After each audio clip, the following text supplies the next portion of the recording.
Experts predict that as many as 70% of the world's population will be infected with this COVID-19 virus by the time the pandemic is over. Sounds scary? Well, not too scary as long as you know what to do if you're infected. Here's a step-by-step guide along with a frontline doctor's explanation of what you can expect at a hospital. The first thing that you need to do if you think that you have the virus is to find out if you actually have the virus.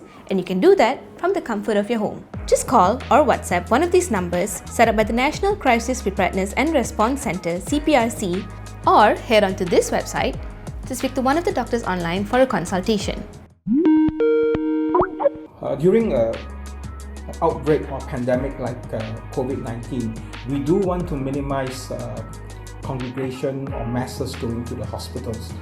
That would also add burden on the hospital services. Certainly we would like to avoid. So if there is a hotline service, I think it would be preferable if the patients contact that hotline first to ask for specific advice. When you get through to a doctor on the hotline or the website, they will ask you questions to evaluate your risk factors and then decide if you require further testing.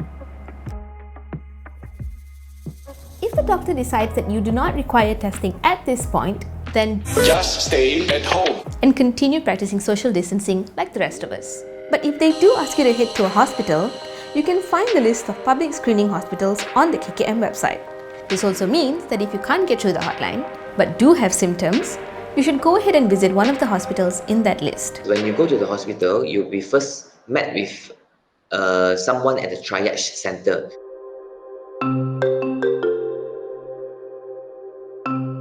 So triage is a procedure whereby a healthcare worker identifies your risk. If the person is actually showing only mild symptoms, then of course it's safe for this person to be directed to the screening area. But if this person is actually exhibiting moderate or severe symptoms and requires immediate medical attention, this person will be actually directed to the emergency room to receive medical attention immediately at the screening area. You would first be interviewed by a healthcare worker. Then we'll be asking a little bit about your symptoms. When do you have it? When you start? Did it get worse? We would also be asking about if you had been traveling to an area which has previously had an outbreak of the COVID-19, or if you had close proximity with another person who has already been diagnosed with this virus. So after getting all these details, we'll be able to formulate an assessment of your risk. You would be moved along to the next step in the process, and this is the clinical examination station, whereby a different medical officer will be there to attend to you. So what the person does is to take your vital signs such as your blood pressure, your heart rate, the oxygen content in the blood, etc. And they will proceed with the next step, which is conducting a thorough physical examination, which includes listening to the lung for abnormalities. Okay, so if a person exhibits moderate or severe symptoms, the person will be admitted. However, if the person's symptoms is deemed to be mild and is able to be discharged, we will be moving the patient on to the next station for a nasopharyngeal and oropharyngeal swab. Now, this basically means we are retrieving some samples from the nose and the mouth. It may be a little uncomfortable, but it's actually not painful, and it takes less than 1 minute to retrieve the sample. We will be sending samples to the lab where the results will be processed within 24 to 72 hours. In the meantime, we would be providing the patient a home assessment toolkit, and they will be recording their symptoms themselves in isolation. In the meantime, we will be sending a disease notification form to the disease center, whereby our district office would actually track the person's details and would inform the person if the result came back as positive.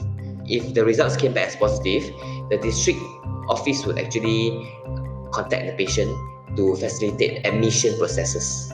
So if the person is able to transport themselves to the hospital, definitely we would encourage that. But if the person has got no transport, we would get an ambulance involved to get the patient into the hospital. From here on, you're in safe hands. You're isolated so that you can't spread the disease, and surrounded by doctors who will monitor and treat you until you get better. So generally, when the patient is admitted, the most important thing is the observation and monitoring to ensure that they do not deteriorate. And If they do deteriorate, mainly because of respiratory problems, they will provide oxygen support, either in terms of face masks or nasal oxygen. And if things actually progress worse, they will provide some ventilatory support, which in severe cases would include mechanical ventilation. Now, currently in Malaysia and many parts of the world, because of anecdotal studies and because of the seriousness of the illness, for patients who are not doing so well, who continue to be sick, there are certain treatments, things like hydroxychloroquine, things like the antivirals, some of the anti-HIV drugs like Kaletra. Some of these are being tried now. Recovery can take anywhere between 2 weeks to a few months depending on the severity of the infection, your age, immunity, and overall state of health. Patients with COVID-19 are only discharged if their condition has improved and they are significantly much better, preferably completely well.